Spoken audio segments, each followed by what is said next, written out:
Curmudgeon's Corner! Let me tell you something. You think cycling's a workout? Should have seen the workout I had last night. Here I am, 2:30 a.m. Gonna sit down with a nice read. The 12, issues 5 through 8. Bowl of soup, toast, cup of nice tea.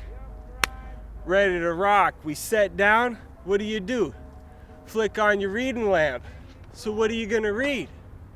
Have you read a new comic lately? What's up with the sheen on the paper, the glossy look? Who needs it? All it provides is glare. It refracts the light. Pardon me for mincing my words. But I could mince up a new comic, throw it in a salad, chew it down, and then read something real with newsprint and white paper. Got me? Sucker? Woman $1 to get herself something to eat. She spent a dime for an egg bone and a 90 cents for that old canned heat.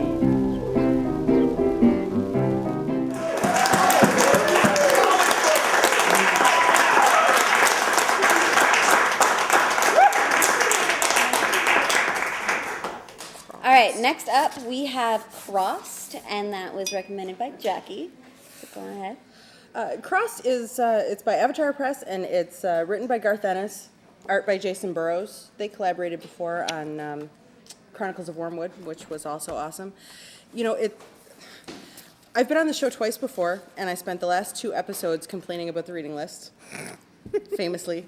And I thought it was too girly and not gritty enough. I started reading comics on Y the Last Man and Preacher, and you know, where the breasts are being cut off and there's vomiting blood and dying and lots of violence and grit. And I love Garth Ennis. He's my favorite.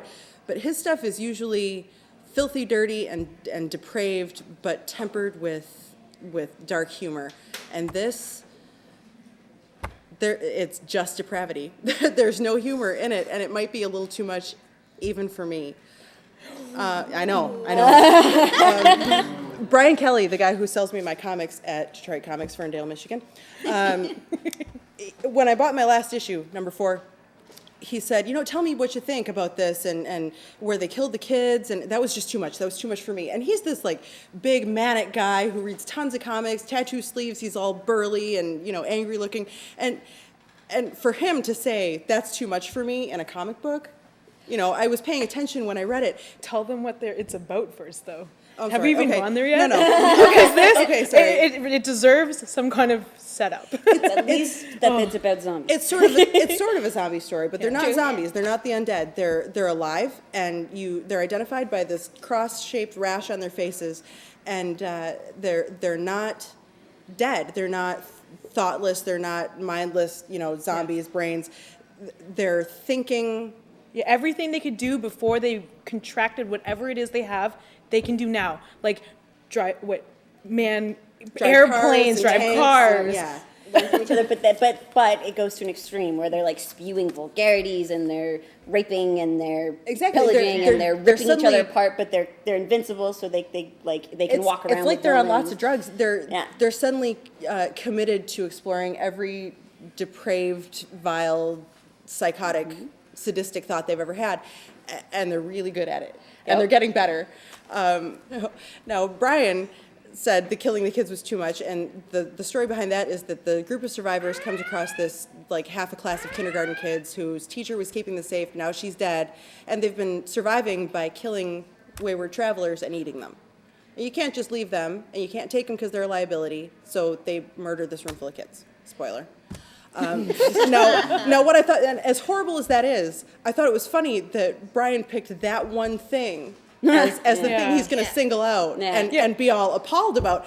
It's nowhere near the worst thing in this book. The one I like that almost human thing that they don't show, which is that, like the humans dealing with humans, but they show everything else, and not only that, they show them in a splash page. Yeah. Oh yeah. Like a double-page spread of people getting raped over here. Horrifying. People, you know. I read 4 issues on a lunch break at work. I almost couldn't work the rest of the day. It really affected me. And I love Garth Ennis. I like, to be honest though, like, okay, at some points the vulgarity kind of got to me, and I was like, but I in a way still liked it because it didn't go straight into why all of a sudden the zombies went out. It was just like boom, something's happening, and all of a sudden everybody's getting infected, and what do you do? And I like that because it was kind of survivalist. It was different from zombies because it's not you guys were right, like it's not like this, but and they're getting smarter, they're getting more intelligent, and even one of the characters, and it gets quite interesting, and this is why I'd want to read it more because it seems like it goes a bit deeper, is that if they're able to learn and if they're able to do a lot of things that they were doing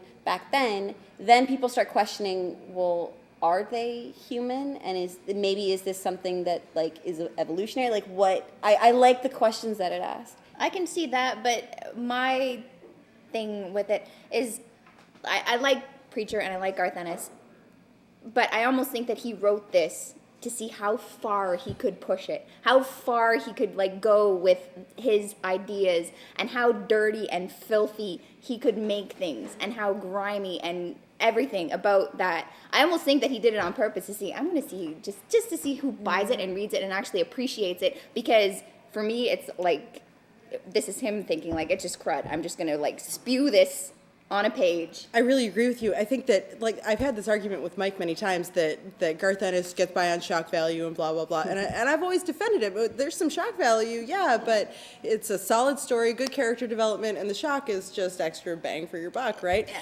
And in this is, you're right. This is him saying, yeah, well, I'll give you something to cry about. Yeah. You know, this is him.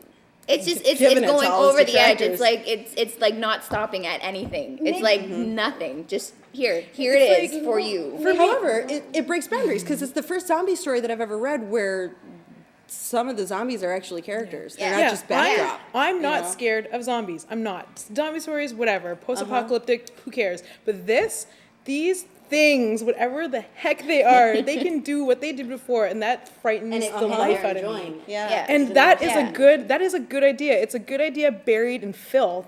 And that's it's unfortunate. Well It's unfortunate. But in the end, though, would you guys recommend it to people or no?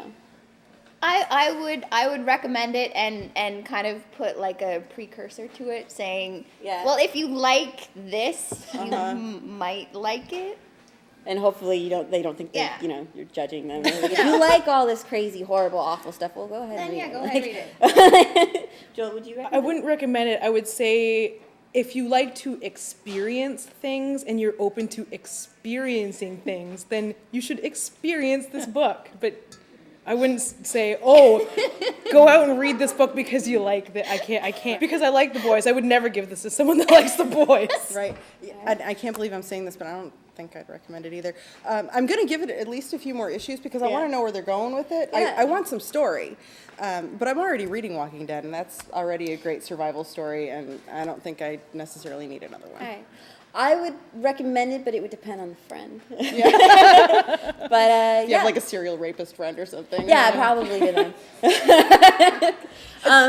But yeah, we are going to come up next with the Wolverine movie. Take it away.